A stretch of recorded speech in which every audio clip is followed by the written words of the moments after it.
Okay, everyone, the person behind me is a hero of Nicaragua, Dora Maria Diaz. If you take another class with me, you'll hear a lot about her. She was a hero. She helped overthrow the Somoza dynasty in 1979 before we were all born.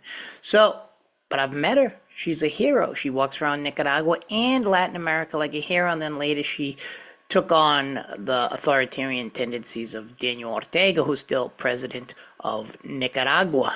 Why is this important? Well, she tried to get into the United States to get the prestigious RFK, not the one in government now, but the older one, at Harvard. It's the biggest, one of the most prestigious awards you can get at Harvard. You come in, you take classes, you teach a bit, etc. But Harvard's flush with cash, so I don't know if they are now or not. So what's the point of this?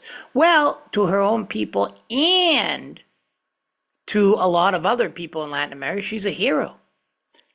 Gave her life. Well, she didn't die, but if she did, to overthrow a brutal dictator to help create democracy. She couldn't get in the United States when she got that award because the United States said you're a terrorist.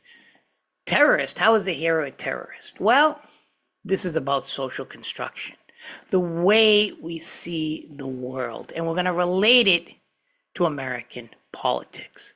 For this area of American politics, this is a woman who was a hero, but we see her as a terrorist because the brutal Somoza dynasty was a very strong ally for the United States in the Cold War. As FDR once said, he might be a son of a bitch, but he's our son of a bitch. Sorry for the language. That is referring to Somoza dynasty. And then later, all the way in 1979, decades later, he's overthrown. So they didn't like that too much, so she becomes a terrorist even though she's a hero. What is going on in the world? Who is O.J. Simpson? Is O.J. Simpson a wife beater and murderer? Or is O.J. Simpson the victim of abuse, victim of racism, etc.? We're going to see some videos. Kyle Rittenhouse. Look at that case. Notice what the judge says. He says you can't say certain words. Discourse matters. How we socially construct the world matters. So you can't use the word victims because then that gives certain connotations. Social construction does not accept the world how it is. It's how we make of it. So what are immigrants? Are they illegals? Or are they refugees? Are they hard workers? If we automatically say, and I'm not taking a side here, you people debate this, someone is illegal, automatically they're bad and they're doing something, illegal.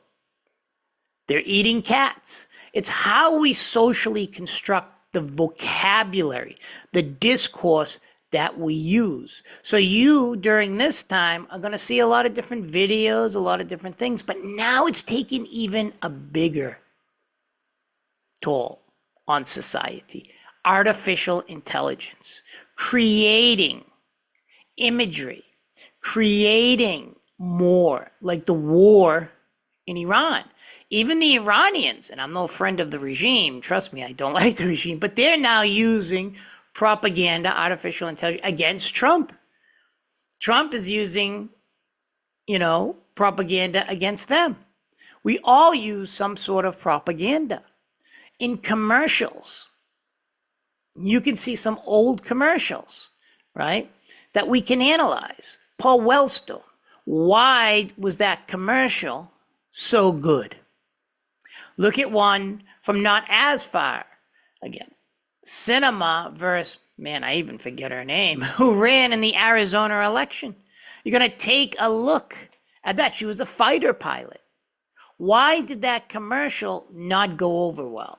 Well, maybe because at that time, war wasn't as popular as it was before when we first invaded Iraq, right? When you look at the Wellstone commercial, and then you start looking at some artificial intelligence. And one of the goals of this week, you're going to have to find your own example of artificially intelligence, artificially created, let's say, some kind of type of propaganda. It can be anything you want on quote unquote propaganda. You might believe the propaganda just because, we're creating quote unquote propaganda doesn't necessarily mean that you don't agree with it, right? Because, if you're a Republican and you see propaganda about Sleepy Joe, then I like that. But if you're a non-Trumper and you see propaganda about Trump or whatever, and you're like, I don't like that. But this is one of the things that's very interesting. When you look at the forefathers of the United States, one of the things that's going to be interesting, read the article. How would of the British socially constructed those people? Do you think they said Benjamin Franklin and Washington were heroes? No, they were bandits. If they used the terms back then, they would say they're terrorists. A terrorist sometimes is just a person you don't like. When Gaddafi was getting overthrown, when Bashar al-Assad of Syria was getting overthrown, they used the word terrorist. This is now endemic throughout not just U.S. politics, but the world. The idea of social construction, that is, something exists, right? Like 9/11. But it's not until we label it a terrorist attack that it becomes a terrorist attack. It's how we legitimate, perpetuate, and view the world. And who is doing this? With internet now, a whole bunch of people are involved, not just the quote-unquote elite. So it's very interesting. So it's kind of an easy concept if you think about it. Is an immigrant a refugee or an illegal? Those two words are very, very important, right? What happened with the Kyle Rittenhouse case? What happened with the O.J. Simpson case? You're going to watch some stuff on that. Very interesting. You can't use the word victim. Okay, that's really intense. But you could use the word, I think it was arsons and stuff like that. That matters if you want to study law, how you socially construct a certain case. So this is going to be really interesting week. It's about what is the person behind me? Is she a terrorist or is she a freedom fighter? That's what makes the world just so interesting, because in political science, we're not like the hard sciences, right? You go, someone says you've got diabetes. Long time ago, you could say, oh, I need a second opinion. They'd say, well, you're ugly too. But you can't say that now. You got to be more sensitive. But I mean, all kidding aside, that's what it's like. Like, you have diabetes, you have diabetes. That's it. You have cancer, it's a lamentable thing, you have cancer. But in the social world, it's how we socially construct things. So is Trump a dictator like in these, No Kings protests allege? Or are they overplaying their card? Like that other guy said in one of the videos as you watched on PBS, which is an interesting debate.